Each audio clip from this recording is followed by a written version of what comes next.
So, as we are moving forward here today, we want to assist you in recognizing where you are vibrationally. We want to help you to find conscious awareness of what you are doing with your vibration. And if you are consciously aware of how you are feeling, then you will have the opportunity, if you want to, of reaching for the thought that feels even better. And that really is the most powerful tool that we could ever give anyone, because when you think about it, I am my vibrational center, and everything that's happening to me is coming in response to the vibration that I'm emitting. So if I'm aware of the vibration that I'm emitting, and I'm constantly reaching for a better vibration, then is not my life on all fronts improving in a steady way? And we say, yes, it has to be. So sometimes, by virtue of what you're observing in your experience or those up close to you, around you, you see something that, let us say for the sake of our example, makes you feel powerless. It makes you feel maybe vulnerable. Let's say that the emotion that you feel is one of powerlessness or depression. Now, the reason that we are starting there is because we know the powerful being that you are, and we know the intention that you came forth into this physical experience. And we know that there is nothing that will feel worse to you than the opposite of that which you really are. And that which you really are is source energy. That which you really are is freedom expressing here and now. So the very worst feeling emotion has to be that suffocating feeling when you feel lack of control. And the emotion that you often describe when you are offering that vibration, we hear you use words like grief or words like betrayal or words like depression. The words don't matter so much. There's only two emotions. One feels good and one feels bad, and then there's that infinite range in between. You have lots of different names for the way you feel along this continuum, but let us say, for sake of this example, that deep depression, that feeling of grief, that feeling of not being able to do something about it, that powerless, lost feeling, let us describe that as the most disconnected vibration that you can achieve. So there you are in your depression. Now, the thing that we want you to hear is, you might come to an Abraham gathering, or you might talk with someone who has been to one, and in your depression, as they're observing you, they might say to you, hey, you got to think some happy thoughts. You need to cheer up. You need to stop being so negative. In which case you might want to say to them, you need to drop dead, because you don't have access to that bright, happy thought or feeling, even though you have thought happy things before, even though you have had access to happy thoughts at other times. In this moment of that vibration that feels like it's sucking the life right out of you, you don't have access to that bright, happy thought. So what we want you to hear in this quest for reconnecting to who you really are is, the best you can do is reach for the best you can do. In other words, the best you can do is find the best thought you can find. And maybe a thought of rage or anger is the best thought that you can find. Sometimes that angry thought that you discover is a big improvement over the suffocating grief that you were feeling before. You see what we're getting at? Now, somebody who does not understand the components of your grief, who really doesn't like to see somebody who's angry, might say to you, your anger is inappropriate. In which case, we advise you to tell them, again, to drop dead, because they don't know how far you've come. They cannot know the improvement that you have found. They don't know how much better that anger is than that grief that you were feeling just moments before. Now, if your intention is to reach for the best feeling thought that you can find, and you have found the relief, don't let somebody tell you that it isn't. You know that it is, but now don't give up on your quest to reach for a better feeling. Keep reaching. So, what we've noticed is, as you're depressed or disempowered, and you reach for an angry thought, you might not have even reached very hard for it, it came easily to you, and you felt the relief of it. If you can stop in that relief and say, this is an improvement, I have deliberately made improvement, now you'll stabilize in that different vibration, and now you have access to an even less angry thought. So now if you reach for an even less angry thought, you'll feel the relief of that less angry thought. And as you stabilize there and continue your mantra of, I'm going to continue to make the best of where I am, I'm going to continue to reach for the best feeling thought, you might find an outrageously frustrating thought, which is relief from that angry thought. And as you stabilize, as you take the time to stop and pat yourself on the back and say, I am feeling better, I'm feeling better. I feel so much better than the depression that I had 2 days ago. And I feel even better than the anger that I wallowed around in all day yesterday. And this feeling of frustration is a big improvement over where I've been. Now you continue your steady progress until from frustration you can go to mild aggravation. And from mild aggravation you can go to a sensation of slight hopefulness. And from slight hopefulness you can go to a vibration of, well, maybe it could possibly be. And from that vibration you could go to a feeling of maybe expecting or maybe even recognizing how many good things are happening for you, into a feeling of belief that it really is going to get better, into a feeling of knowing that you are in charge of your life experience. And that's a long way from that suffocating grief that you were in only 2 or 3 days ago. But the point that we're making to you is you cannot be guided from the outside in. Some bright-eyed, bushy-tailed, lollipop, sunshine and roses Abraham person cannot know how far you've come because they weren't there with you vibrationally. They were on the outside of your vibrational meter, and while they mean well, they don't know. Didn't that feel good? Sometimes, friends, in this wildly exaggerated, contrastive, comparative, co-creative experience in which you are all focused, there are things that are happening around you that you do not want to happen. People you love die. People starve in parts of the world. Your dear cat gets run over. All kinds of things that you would not choose if you felt you had every choice to make happen around you within your view of seeing them. And you cannot put your head in the sand. You cannot isolate yourself to some place where you are unaware. You want to be in the world. You want to use it as the creative platform. And so in order to survive in joy, you've got to find a way to be in charge of how you feel.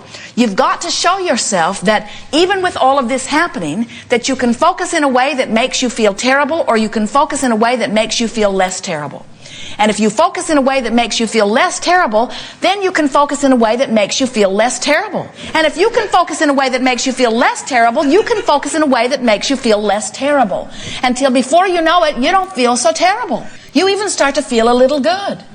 You even start to feel often good, really good, exaltedly good, irrationally good by the standards of those who are around you. You can train yourself into a vibration of such perfection that law of attraction will match you up only with those things that are a vibrational match to who you are. But you got to start somewhere. And most importantly, you must stop beating up on yourself for wherever you are, because wherever you are is just fine. It's only a temporary place and you can move from it.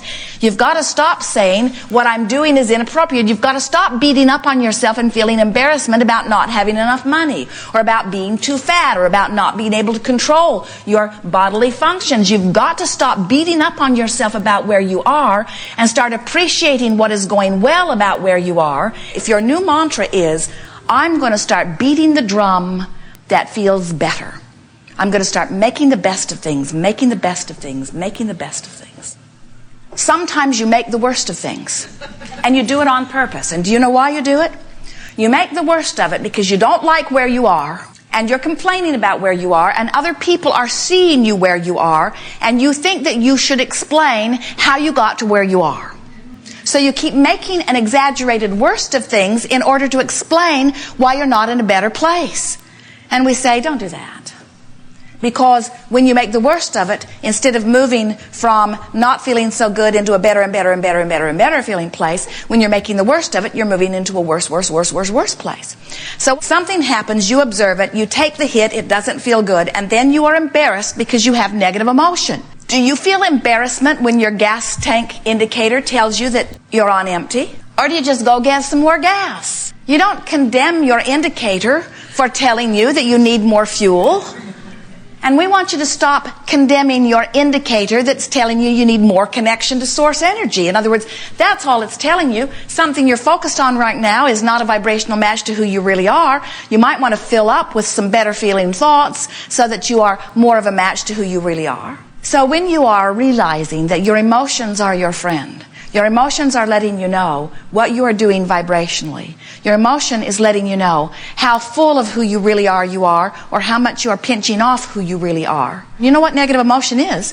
Negative emotion is how you feel when you've chosen a thought that your inner being doesn't agree with. If your inner being is in agreement with your thought, your inner being joins you fully and you feel full. You feel radiant, you feel clear-minded, you feel vibrant, you feel energy, you feel joyous, you feel passion, you feel love, you feel appreciation. When you are choosing a thought that your inner being and all that is source joins you in, you feel fabulous.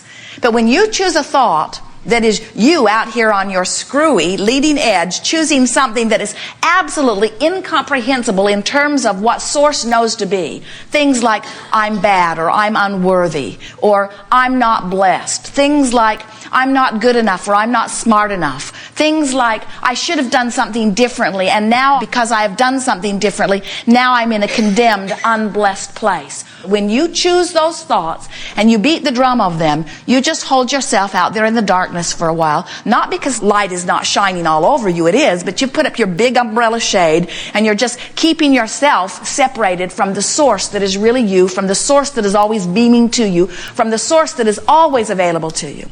Now, what you're hearing from us here today is we want you to stop beating up on yourself when you get yourself in that predicament, because it's only temporary. We want you to then stop in the middle of all of this and say, what's the best feeling thought that I can find? And when you stumble upon the angry thought that felt better than the thought of depression or grief that you had before, then hold your ground by saying, this is an improvement and I have done well.